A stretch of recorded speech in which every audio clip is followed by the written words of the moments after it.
mengenai pola pikir ya, ini memang jarang materinya dibagikan karena memang di buku itu beberapa yang saya baca untuk ini agak susah dijabarkan gitu ya. Ini Iya. bisa membawa ini biasanya orang yang sudah lama di market, sudah tes baru dia bisa dapatkan yang namanya mindset ini gitu ya. Kebanyakan orang akan coba aja dulu mencari metode, baru setelah dia jalani ternyata hasilnya nggak bagus, dia nanti baru sadar, oh kayaknya ada yang salah nih.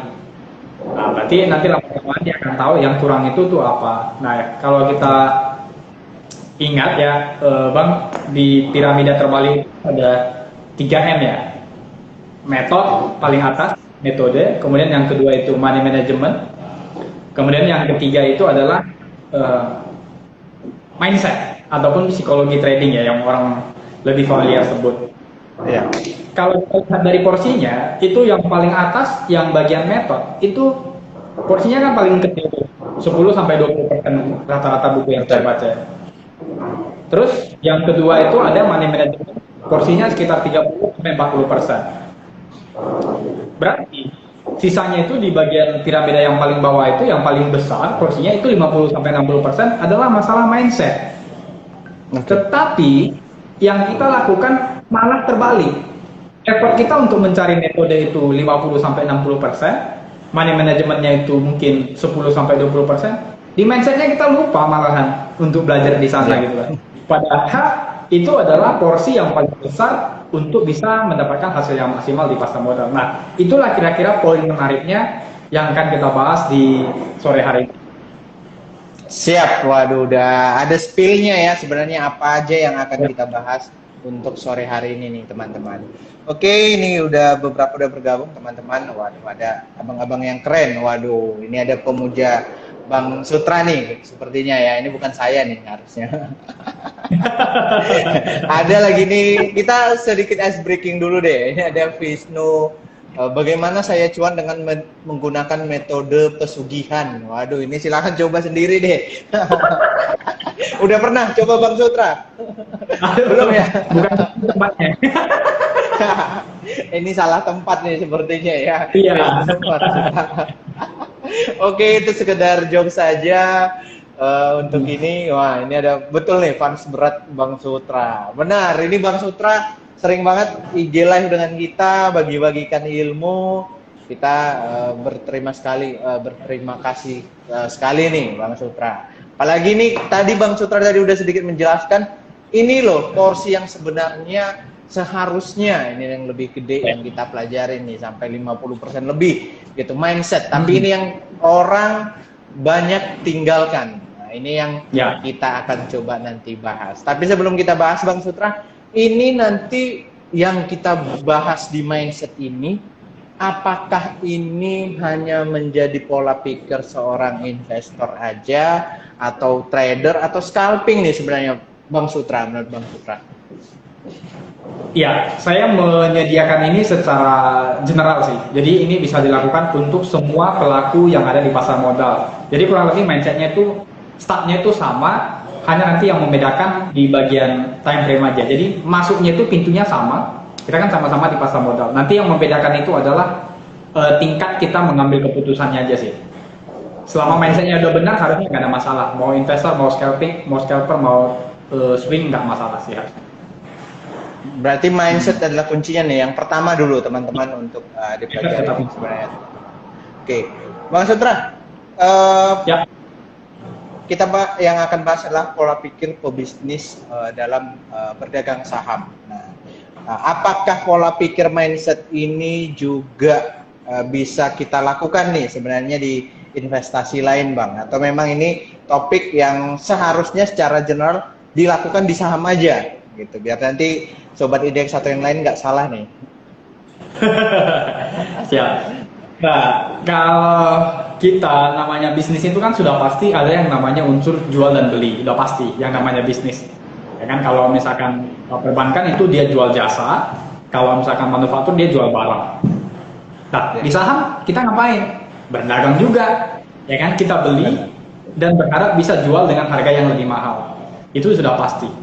Nah, kita mungkin boleh mulai dari 4 mindset yang bisa atau yang kebanyakan orang itu anut ya di dalam memasuki dunia pasar modal. Yang pertama itu mereka melihatnya itu sebagai pekerjaan. Ada yang melihat bisnis saham ini baik investasi ataupun trading itu sebagai pekerjaan. Kemudian yang kedua, ada yang menganggapnya itu hanya sebuah game. Hanya sebuah game untuk kesenangan semata. Terus yang ketiga sebagai hobi. Kalau lagi lagi butuh sesuatu itu, dia menganggap ini sebuah kesenangan aja. Itu kan sebuah kesenangan sebagai hobi. Nah, kita tahu kalau kita menjadikan ini sebagai hobi, yang namanya hobi itu sudah pasti menghabiskan uang. Jarang sekali hobi itu bisa mendapatkan uang, kecuali hobi itu dijadikan sebagai pekerjaan. Itu baru bisa mendapatkan yang namanya penghasilan. Contoh kayak pesepak bola Tarkam kan susah kayanya kan dari sana. Tapi kalau pesepak bola profesional itu sudah pasti kaya. Dan yang terakhir adalah yang paling penting itu kita menganggap ini sebagai bisnis ataupun usaha. Nanti kita akan jabarkan bagaimana saham itu dikatakan sebagai bisnis ya. Namanya bisnis nanti kita akan pecah beberapa komponen dari sebuah bisnis. Kita akan analogikan ke saham supaya mungkin kita lebih bisa terbuka. Nah, saya mungkin jelaskan satu di bagian kerjaan tadi. Sebenarnya kita harus menganggap ini sebagai bisnis, jangan sebagai pekerjaan. Kenapa? Karena kalau di pekerjaan itu biasanya orang mengharapkan hasilnya yang pasti. Saya kira ini kita setuju ya. Jadi artinya saya lamar kerja. Yang pertama saya tanya itu gaji saya berapa kalau saya bekerja. Misalnya kalau baru start 5-6 juta. Oh, berarti bagaimanapun saya bekerja dapatnya 5-6 juta di luar bonus tentunya dan lain-lain kan. Berarti kan kita mengharapkan sesuatu yang pasti. Sementara di saham itu tidak begitu kan. Kita masih 10 belum tentu dapat 10. Bisa jadi nanti dapatnya 12, 15 atau bahkan minus. Kalau di pekerjaan nggak mungkin kita minus kan. Jarang sekali itu minus. Kita malah didenda gitu dari kantor itu jarang. Kemudian yang kedua, kalau kita menganggap ini sebagai pekerjaan, biasanya kita ada pressure di belakang. Kalau ada pressure, ada tekanan, itu kan kita nggak bisa berpikiran jernih. Nggak bisa berpikiran jernih karena kontrolnya itu nggak di kita, di orang lain yang kontrol kita itu agak susah. Sementara kalau di bisnis, namanya kita owner, ya kita yang handle lah. Ya kan? Jadi paling cocok itu kita anggap ini sebagai bisnis sih. Kalau sebagai game, ya namanya game, kapan lagi suka ya udah, suntuk main, nggak suntuk ya dari yang lain. Bisa mungkin rugi nggak masalah gitu kali ya bang, kalau game ya. Rugi nggak masalah. Makanya kita juga sering ini bang mengkoreksi juga gitu kan, jangan main saham tapi investasi saham gitu kan, biar mindsetnya juga agak berbeda nih. Ya, pelan-pelan akan berubah juga sih. Nah, jadi itu kira-kira 4 mindset di dalam saham sih. Kita bisa berangkat dari sana dulu. Oke, ada pekerjaan, ada game, ada juga sebagai hobi, ada juga sebagai bisnis ya, sebenarnya yang lebih serius gitu. Jadi mindset yang nanti mungkin kita bahas lebih detail adalah metode sebagai bisnis kali ya bang, gitu ya. Nah, tetapi kan bang ada orang yang memang berbeda-beda nih, memang dia melihatnya ini sebagai passion gitu kan, atau sebagai pekerjaan gitu. Nah ini salah nggak sebenarnya bang? Gitu, karena nggak semua orang juga melihat ini sebagai bisnis kan. Sebenarnya nggak salah, tetapi kita lebih menyarankan berdasarkan pengalaman ya. Beberapa dari buku yang saya baca itu rata-rata mereka yang berhasil di industri ini itu mengatakan bahwa menganggap ini sebagai bisnis sih. Bukan pekerjaan. Nah, kenapa begitu ya? Mungkin salah satu alasan tambahan mungkin begini Pak.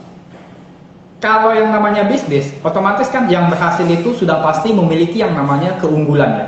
Sudah pasti. Katakanlah seperti Bank BCA. Kenapa mereka bisa berhasil? Padahal kalau ditanya di sana deposito mungkin rate-nya rendah. Tetapi orang antar duit ke sana gitu loh. Sementara bank lain dengan rate yang lebih tinggi malah harus jemput baru dapat duitnya. Ya kan? Apa yang mereka punya sudah pasti mereka yang namanya itu memiliki sebuah edge ataupun keunggulan ya. Mereka itu memiliki keunggulan. Apa? Kalau di perbankan mungkin trust. Orang percaya di sana gitu kan. Nah, kalau di pasar modal, kita punya keunggulan apa di pasar modal? Nah, itu mungkin dulu ditanya ke kita. Kalau kita nggak punya keunggulan, ya sudah pasti hasil kita itu gitu-gitu aja lah. Iya. Gitu-gitu terus. Yang pasti kita mesti punya keunggulan dulu sih. Oke.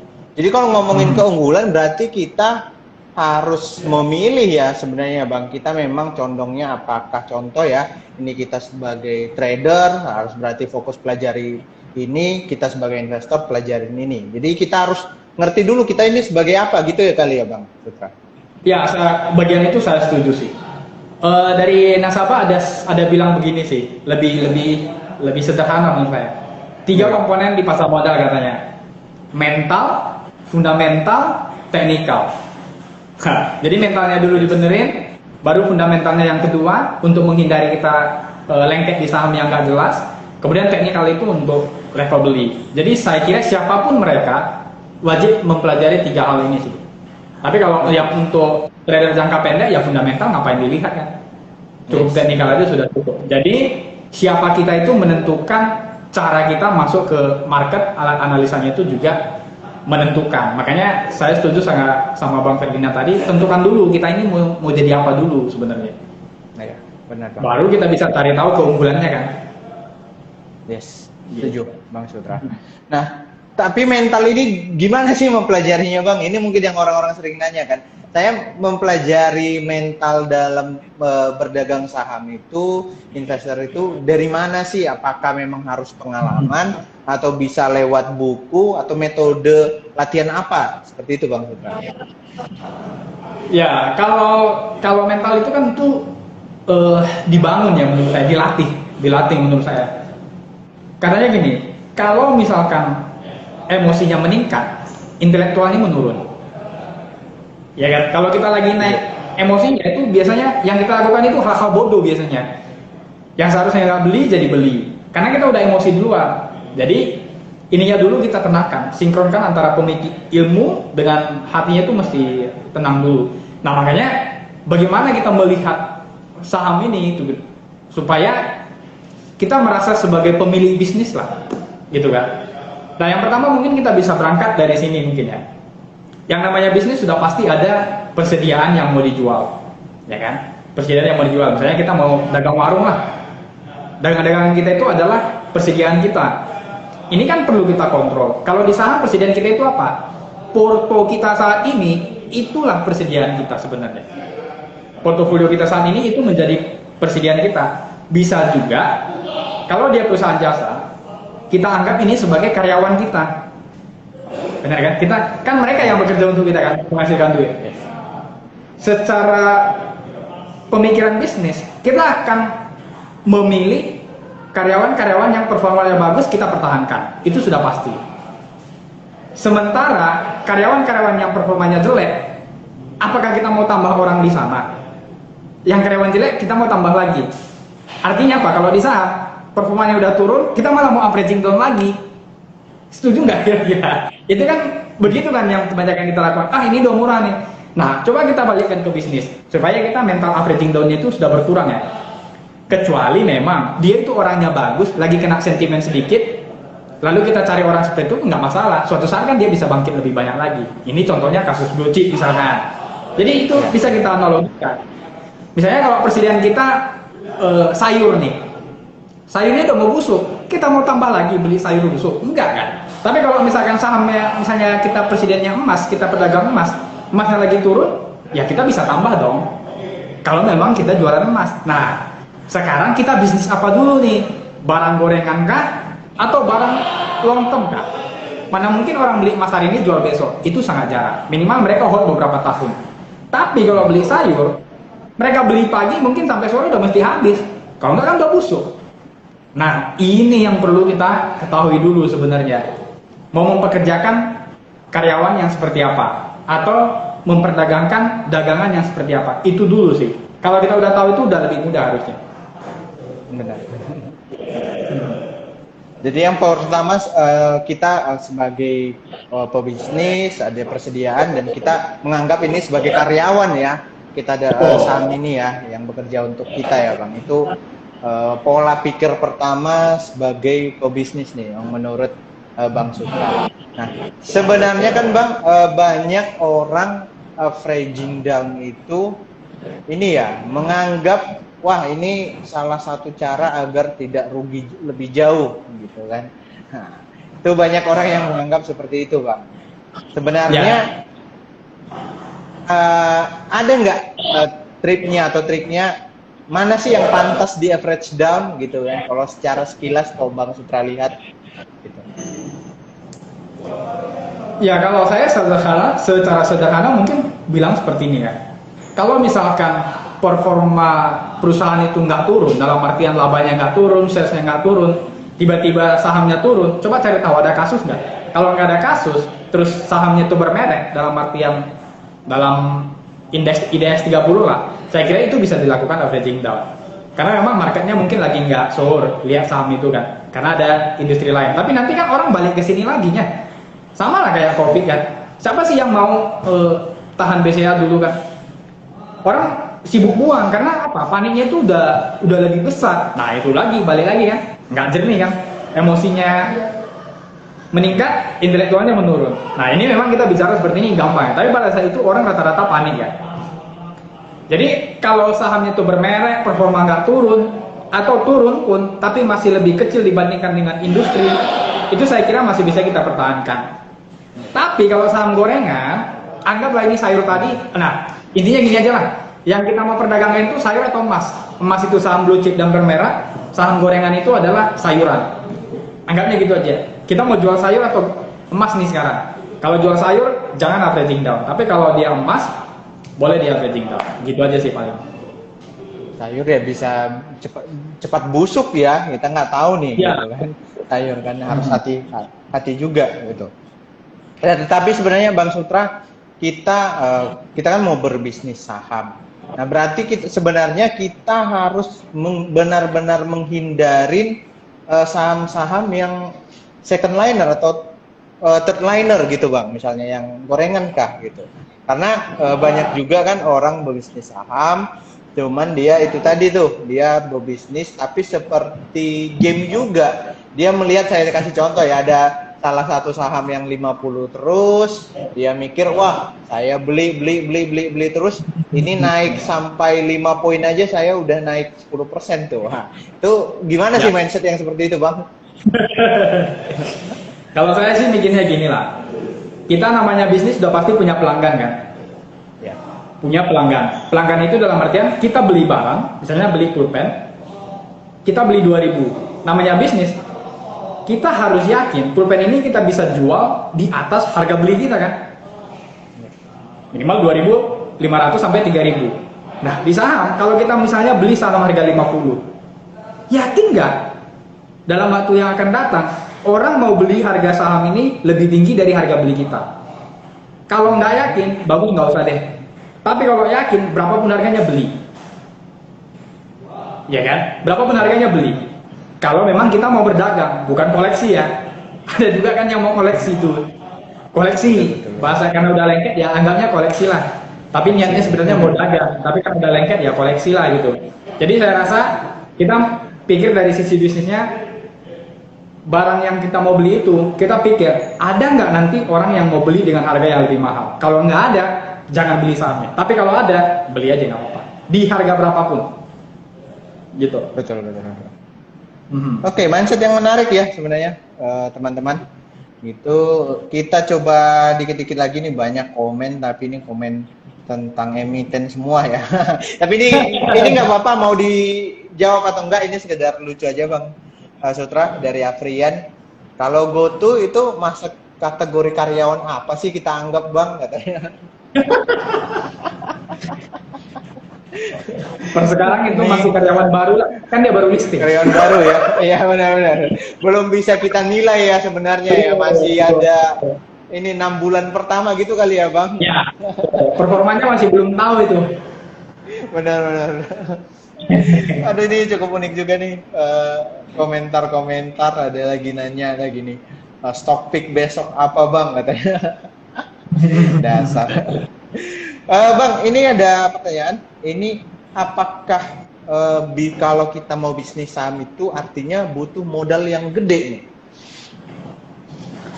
Nah, pertanyaannya sekarang apakah untuk membeli saham itu butuh modal gede? Enggak kan, minimal 1 lot kan udah bisa kita sebagai owner. Yeah. Namanya yang pasti udah bisa beli, itu kita udah sebagai pemilik bisnis lah. bisnis berdagang saham, ya kan? Kita mau beli di harga berapa terserah kita mau jual di harga berapa terserah kita. Benar. Itu saya kira. Tapi ingat, Tapi banyak ada biaya bisnis.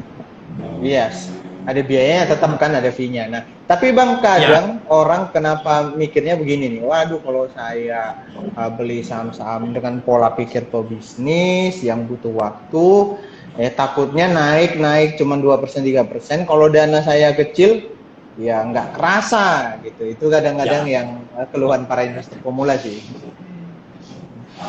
Sebenarnya sama lah. Sekarang bisnis yang gede itu, yang kaya itu kan mereka bisnisnya udah ada di mana-mana kan. Saham juga begitulah. Bandingkan kalau misalkan kita jual ayam apa namanya, ayam geprek contoh lah, masih satu styling lah kita jual. Bandingkan dengan misalkan Kentucky, itu kan udah jauh gede kan. Omsetnya jangan disamain lah. Kita mesti rasional juga dalam berbisnis. Itu tergantung modal yang kita keluarkan. Tapi tidak ada orang yang langsung besar, semuanya itu pasti mulainya dari kecil dulu sampai dia bisa jadi besar. Namanya jangan langsung bermimpi kaya di saham. Saya juga pikirnya gampang kali cari duit di saham kan, dulu mikirnya gitu. Tapi setelah beberapa tahun di dalam, nggak segampang dulu ternyata ya. Kalau market lagi bonus memang kelihatannya gampang, tapi nanti itu diambil lagi sama market, sama bunga-bunganya itu. Dia cuma titip duit ke kita aja itu nanti. Nah itu perlu dipahami sih. Kaya bisa tapi butuh proses. Yes, ada prosesnya, nggak tiba-tiba langsung kayak teman-teman mikir naik 1000% beli saham pertama, kemudian berikutnya naik ratusan persen dan lain-lain. Terlalu menggampangkan ya. Ini saya coba tadi ada, silahkan ya kalau misalnya ada mau pertanyaan langsung, live langsung, ini ada minta join tadi atau kepencet nih. Oke, nggak masalah. Oke, nanti kita bahas nih. Atau dia malu-malu nih menunjukkan wajahnya. Nah, tadi sempat udah kita bahas sebagai karyawan atau persediaan, apalagi sih Bang mindset di sebagai pebisnis ini? Yang namanya bisnis udah pasti ada manajer kan? Iya. Yang handle. Nah, manajernya siapa? Kita juga. Yang perlu kita handle apa? Performa karyawan kita tadi itu perlu kita lihatin, ya kan? Yang mana yang bagus, yang mana yang enggak. Jadi nggak ada tuh cerita beli langsung tidur, nggak ada itu. Sebelum dia beli langsung tidur, dia kan langsung riset dulu kan. Di riset itu emang dia tidur? Enggak. Itu hanya bahasa menyederhanakan saja supaya menarik gitu. Terus kita perlu manage emosi kita, ya kan? Itulah yang perlu kita manage sebenarnya. Kan sebagai manajer, pemilik bisnis, itu kita perlu manage supaya pikirannya itu tetap jernih. Naik turunnya saham itu kita bisa tetap tenang lah, nggak gegabah dalam mengambil keputusan.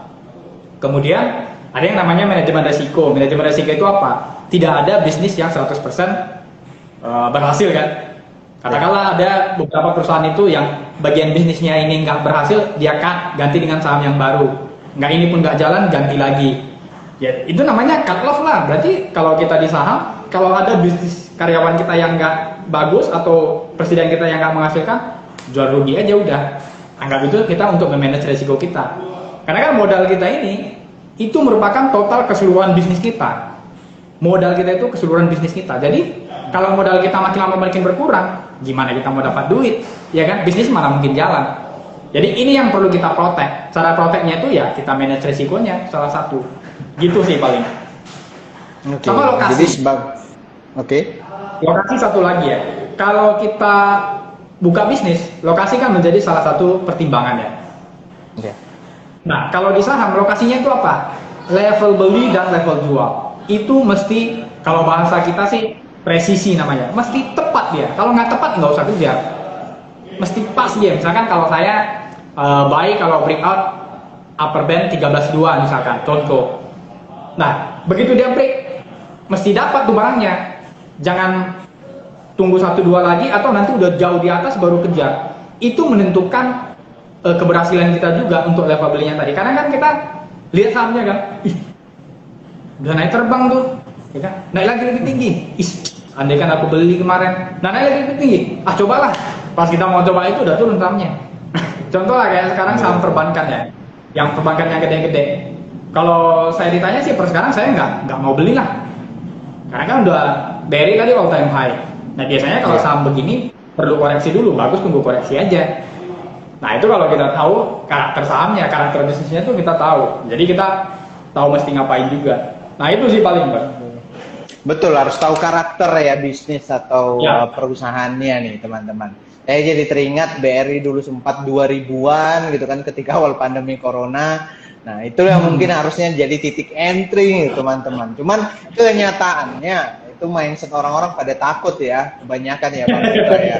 Pada saat itu ya. Ya. Waduh, ini gimana nih, masih prospek nggak Bank BRI, BCA, dan BNI dan lain-lainnya yang turun pada saat itu. Tapi ya kita bisa lihat gitu kan, kalau memang kualitas perusahaannya bagus, seperti tadi yang Bang Suta cerita, kita berposisi sebagai manajer gitu kan, kita melihat produknya, kita punya lokasi yang tepat, ya seharusnya saham-saham yang seperti itu ya malah average down itu nggak masalah, seperti yang tadi ya, yang Bang Sutra ya. Bisa dipilih itu saham-saham yang seperti itu. Nah, ngomong-ngomong soal memanage risiko tadi yang sempat disinggung Bang Sutra, apakah kita sebagai pebisnis ini perlu melakukan diversifikasi nih Bang Sutra gitu, diversifikasi saham, saham apa aja gitu Bang Sutra? Ya saya kira perlu lah ya. Itu harus kita lakukan sih untuk diversifikasinya, karena kita lihat dari semua bisnis itu kan jarang mereka fokusnya tuh di satu bisnis saja gitu kan. Kalaupun dia bisnis satu, tapi ada macam-macam nanti dia punya produk, udah pasti tuh. Kita nggak bisa pungkiri lah ya. Tapi di dalam menjalankan bisnis kalau ada yang nggak jalan itu dia cut, nanti cari lagi yang baru. Nah, saya rasa begitu sih. Nah itulah namanya bisa kita buat juga untuk ekspansi juga lah ya. Kalau kita di saham, gimana mau ekspansi kalau misalkan modal kita itu nggak tumbuh kan? Kalau portfolio kita tumbuh, baru di top up. Kalau ini nggak tumbuh ya janganlah. Misalkan modal 100 saja nggak bisa tumbuh, kita mau tambah lagi jadi 200. Itu sebenarnya mental kita nggak siap tuh. Betul. Kita bisa jadikan dulu 100 jadi 200, nah nanti lama-lama kan mentalnya itu udah terbentuk.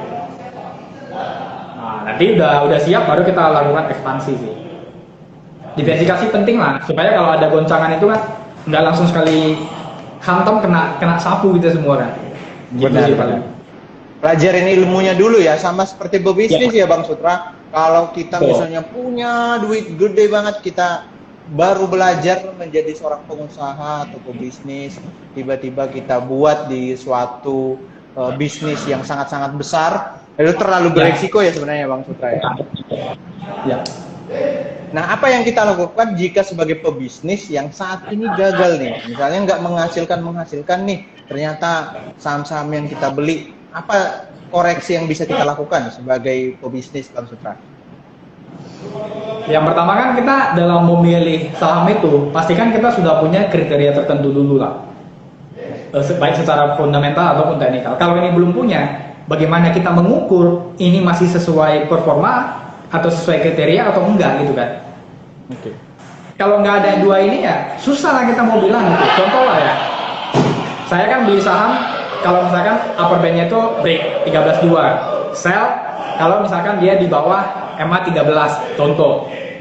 Jadi kalau dia sudah break, dia bertahan terus di atas MA 13, ngapain saya pusing mau jual kan? Biarkan aja di sana. Sampai kriteria jualnya saya itu kena.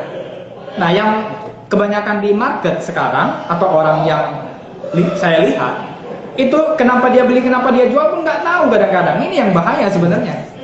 Iya. Kenapa beli? Oh itu tadi suruh beli. Nah, terus dia udah jual belum? Nggak tahu. Ya, kalau gini tinggal tunggu waktu aja lah. Kita habis di market. Saya mau sih karena udah lihat IG Live seperti ini kan udah sering juga tuh IG Live. Ya cobalah dipelajari sedikit-sedikit. Aturan belinya kita itu seperti apa, aturan sellnya itu kita seperti apa, memilih sahamnya itu seperti apa. Ini mesti punya dulu. Kalau nggak punya ini, kita berhasil pun itu uang titipan sih. Orang dulu ngomong begitu sama saya sakit hati. Karena saya merasa saya pintar dulu. Tapi orang ngomong itu kan, yang sudah lebih senior ngomong begitu, saya sakit hati malah. Apalah nggak dibilang. Tapi begitu duitnya balik lagi ke market, wah iya juga ya. Kita nggak tahu.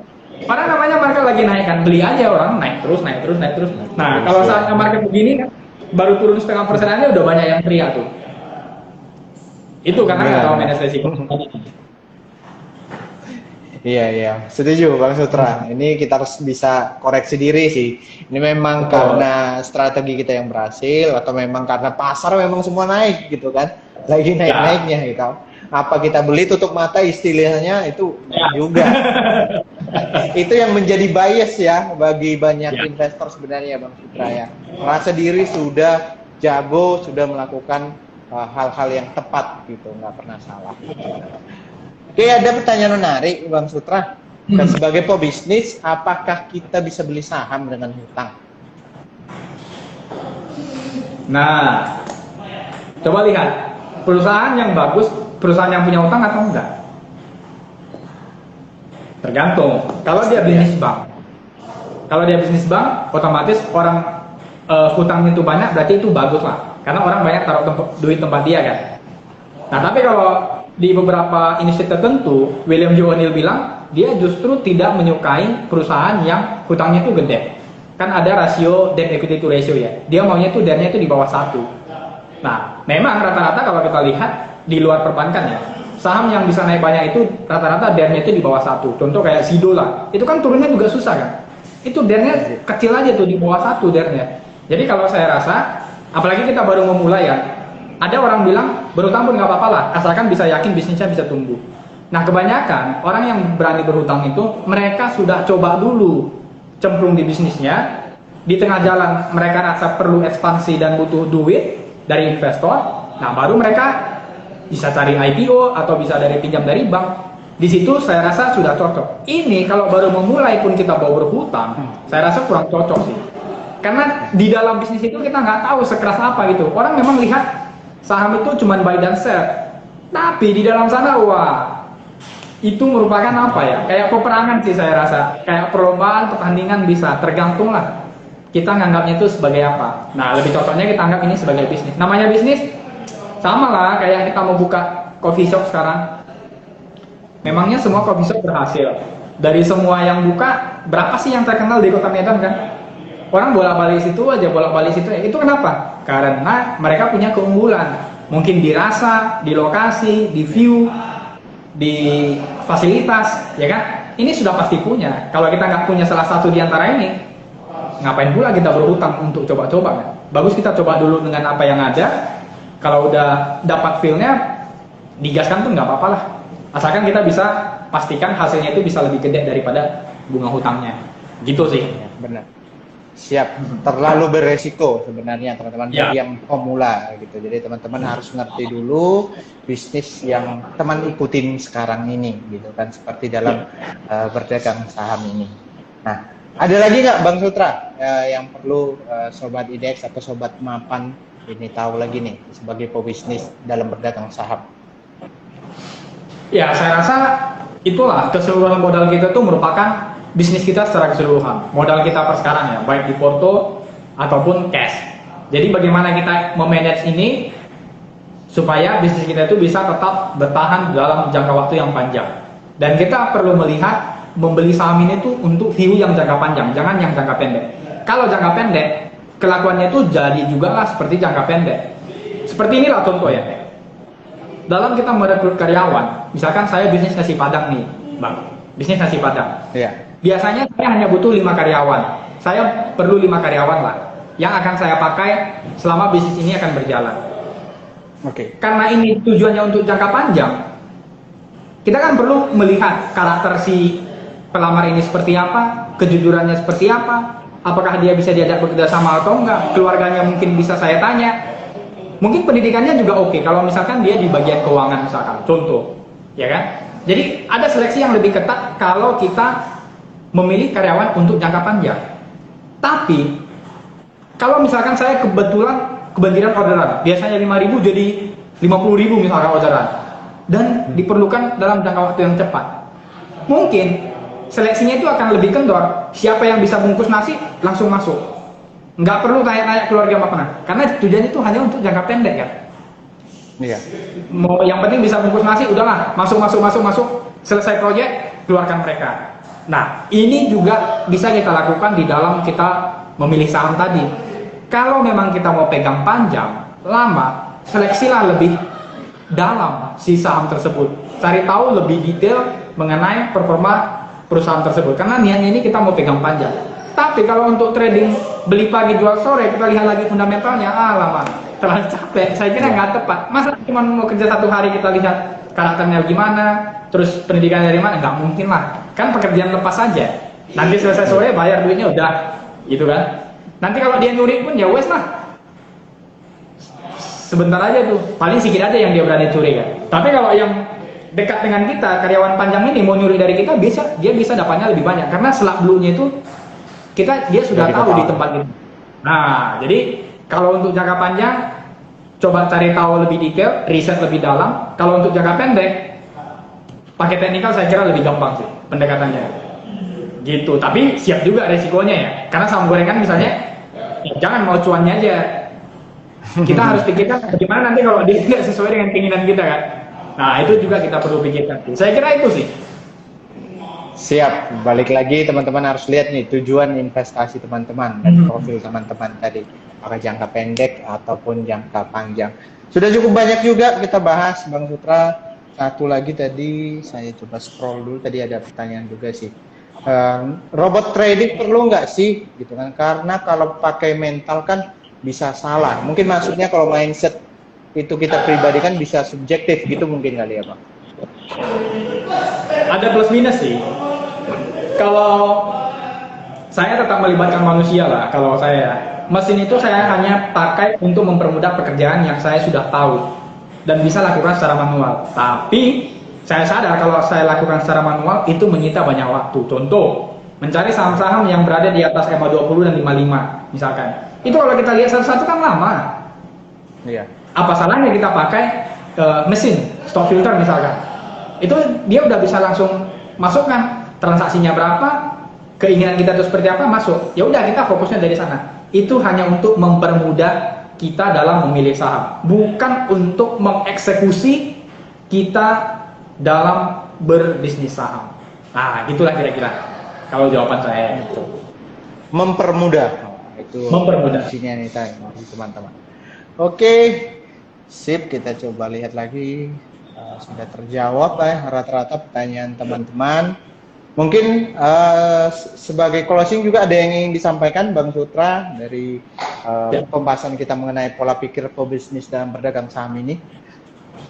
Ya, tujuan kita berbisnis itu tidak ada kata lain selain menghasilkan duit. Itu aja. Jelas. Kita hanya akan bisa menghasilkan duit kalau modal bisnisnya kita itu terjaga.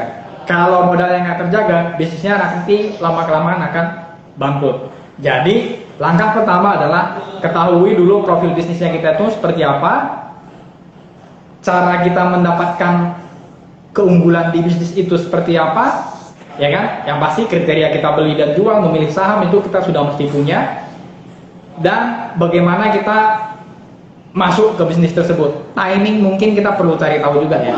Masa kita masuk bisnis batu akik sementara sekarang udah nggak ada lagi yang ngomongin batu akik kan? Sama, di market itu juga ada tema market. Sekarang kan tema market lagi nggak ada nih. Yang lagi ramai sekali kan nggak ada. Semuanya agak merata lah semua ya, merata. Nah yang begini tuh yang menjadi tantangan kita sebenarnya. Siapa yang lebih jeli dialah yang dapat peluangnya di sini. Nah jadi lama-kelamaan nanti jam terbang kita bertambah, pengalamannya bertambah, ya moga-moga hasilnya juga mengikuti. Itu paling saya kira Bang. Thank you.